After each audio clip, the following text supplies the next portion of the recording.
Jana amekamatwa Mheshimiwa mwenyekiti wa Chadema, Mheshimiwa Tundu Antipas Mugwai Lissu amekamatwa Ruvuma.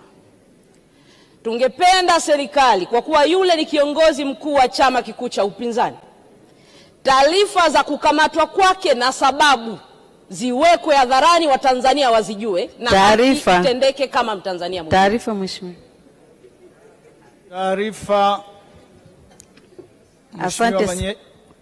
Asante sana mheshimiwa mwenyekiti. Naomba nimpe taarifa mheshimiwa mdogo wangu Kenan, mbunge wa Nkasi.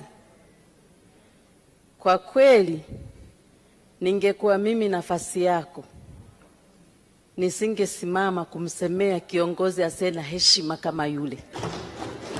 Nisingethubutu. Kiongozi huyo nawe muite wewe ni kiongozi. Mimi nimemshangaa. Yaani badala ya kuongea na wananchi mambo ya msingi, ameenda kupeleka matusi na kuwadharau wananchi wa Nyasa kwa kuwasemea matusi ya viongozi wao. Akome kabisa. Taarifa. Mheshimiwa Aida Kenan, taarifa kutoka kwa Mheshimiwa Esther Manyanya. Mheshimiwa mwenyekiti, nimuombe tu mama yangu. Nimelelewa, nimefundishwa. Yule ni mama yangu na amekuwa mkuu wangu wa mkoa wa Rukwa. Ni wajibu wangu kama mbunge na nimesimama kuiambia serikali haki itatendeka. Mimi naamini na historia nchi yetu endelee kujengwa ya amani na utulivu. Kama kuna kosa limefanyika, liwekwe hadharani kosa lilolifanya na sababu za kukamatwa. Mheshimiwa mwenyekiti, naomba niendelee. Mheshimiwa mwenyekiti, anaibuka mtu mmoja tu leo. Mheshimiwa mwenyekiti, unajua, naomba niwakumbushe waheshimiwa wabunge wenzangu, hii nchi tumeanza uchaguzi wa vyama vingi mwaka 1995 na mwaka 95 tulikuwa na wabunge wa upinzani 51. Mwaka 2000 tulikuwa na wabunge wa upinzani 26. Wakati huo Mheshimiwa Mbowe ndo aligombea urais. Mwaka 2005 tulikuwa na wabunge wa upinzani 41.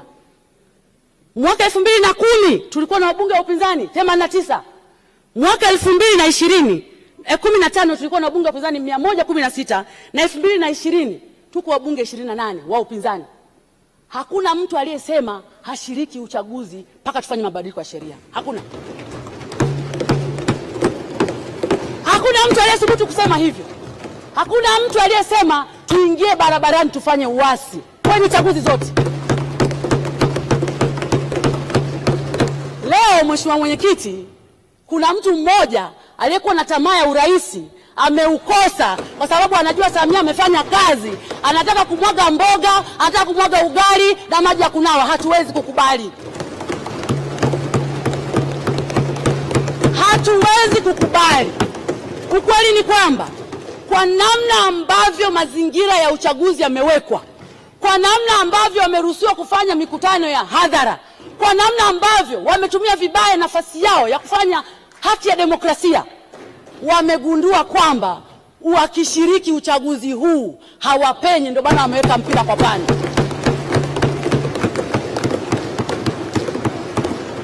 Mheshimiwa mwenyekiti, miaka yote, awamu zote 6 ambazo tumeshiriki uchaguzi kwenye nchi, awamu zote CCM ni ile ile, katiba ya nchi ni ile ile, tume ya uchaguzi imeboreshwa mwaka jana. Wanaweka mpira kwa pani. Hii haikubaliki. Nataka niseme, unaweza kusema yote kwenye nchi, lakini mimi Salome Makamba ni Msukuma wa Shinyanga, sina pa kwenda. Pasipoti nimepewa na bunge ya kusafiria kwenda nje ya nchi, sina pa kwenda. Mama yangu, familia yangu haina pa kwenda. Hatuwezi kuhamasisha uasi kwenye nchi hii. Hatuwezi kukubali. Jeshi la ulinzi na usalama lipo. Kaka yangu Bashungwa, mambo ya ndani upo.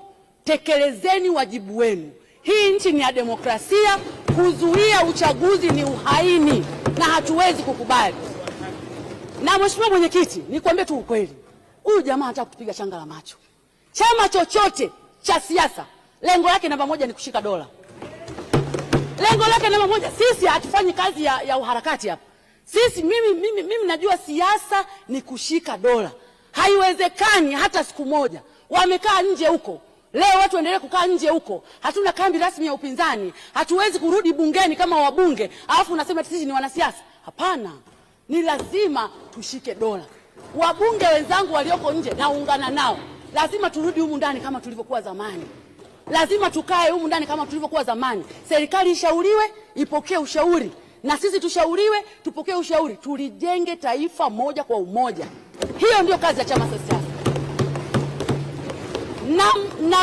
Na wawakilishi wa wananchi huwezi kuwakilisha huko kwenye majukwaa, na maana unaona huko wanakofanya haina tija. Ni lazima tukae kwenye mabaraza ya vijiji, ni lazima tukae kwenye baraza la madiwani, ni lazima tukae bungeni ili tuweze kushauri serikali kwa mfumo unaoeleweka.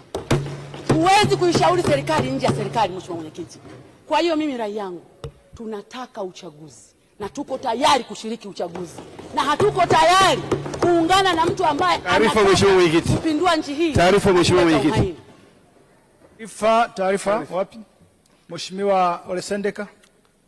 Mheshimiwa Mwenyekiti, pamoja na mchango mzuri sana wa Mheshimiwa mbunge, baba wa taifa Mwalimu Julius Kambarage Nyerere aliwahi kusema uhuru bila demokrasia ni udikteta, lakini demokrasia bila ya nidhamu ni fujo. Kinachoendelea hivi sasa ni sheria inazingatiwa kwa kuweka mipango kwa wapa Watanzania fursa ya kutumia haki yao ya kuchagua. Ni dhahiri kabisa kwamba mbunge alichokizungumza hapa ameonyesha kabisa kwamba Yesu Kristo alisema atakayenionea haya mbele za watu nami nitamuonea haya mbele za Baba yangu.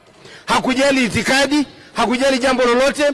Amemsifia Dr. Samia Suluhu Hassan kwa kazi nzuri na rekodi iliyotukuka aliyoionyesha.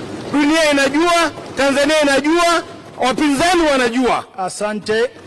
Mheshimiwa Salome Makamba, unapokea taarifa. Mheshimiwa Mwenyekiti, mimi hiyo taarifa naipokea.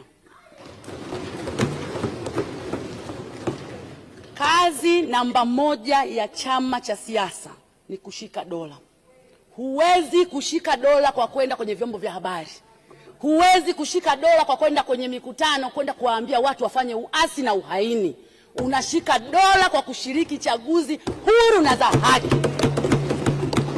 Unashika dola kwa kuhamasisha watu waende kupiga kura.